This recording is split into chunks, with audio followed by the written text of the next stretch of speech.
അഖിലേന്ത്യാ പണിമുടക്കാണെങ്കിൽ എന്ത് സംഭവമാണെങ്കിലും ഞങ്ങൾ കണക്കാട്ടോ. മൈസൂരിൽ നിന്ന് എച്ച് പി ഗ്യാസിൻ്റെ ലോഡും കൊണ്ട് ഞങ്ങൾ ചെമ്പട കൂടെ ഇങ്ങനെ പോവാണ്, ഞാനും ഡ്രൈവറും.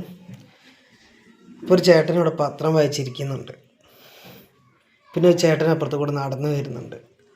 ഒരു ലീവ് കിട്ടാൻ കാത്തു നിൽക്കാന്ന് എല്ലാവരും. അങ്ങാടിക്ക് ഫുള്ളായി നിൽക്കുന്ന സമയമാണ്, പക്ഷേ ആരൊന്നുമില്ല. രണ്ടാളെ മാത്രമേ ഞങ്ങൾ കണ്ടില്ല ഇത്രയും നേരമായിട്ട്. ഞങ്ങൾ പിന്നെ ഇത് കണക്കാണ്, കാരണം ഏത് സമയമാണ് ദിവസമാണ് ലോഡ് വരാമെന്ന് പറയാൻ പറ്റില്ല, ഇറക്കിയേ പറ്റൂ. ഏതായാലും ചെമ്പടവ് പാലത്തുമ്പിലെത്തി. പുഴ കണ്ടപ്പോൾ മനസ്സും തണുത്ത്, കാരണം ഇതെന്നും നിറഞ്ഞു നിൽക്കുന്നതാണ്. പക്ഷെ ഇന്ന് മഴ കുറവായതുകൊണ്ട് വെള്ളം കുറവാണ്. ഫോറസ്റ്റിൽ നിന്ന് വരുന്ന സംഭവം അത്. ഞങ്ങളിങ്ങനെ ഇടയ്ക്ക് ലോഡൊക്കെ കഴിഞ്ഞ് ഇതിൽ ചാടി കുളിക്കലുണ്ട്. ഇത് രസമാണെന്നറിയോ. എന്തായാലും ഇന്ന് ബന്ധുക്കല്ലേ, എല്ലാവരും വീട്ടിലിരുന്ന് അടിച്ച് പൊളിക്കട്ടെ. ഞങ്ങളേതായാലും പണിക്ക് പോട്ടെ. എന്നാൽ ശരി, എന്നാൽ അടുത്ത വീഡിയോ കാണാം. ഓക്കെ.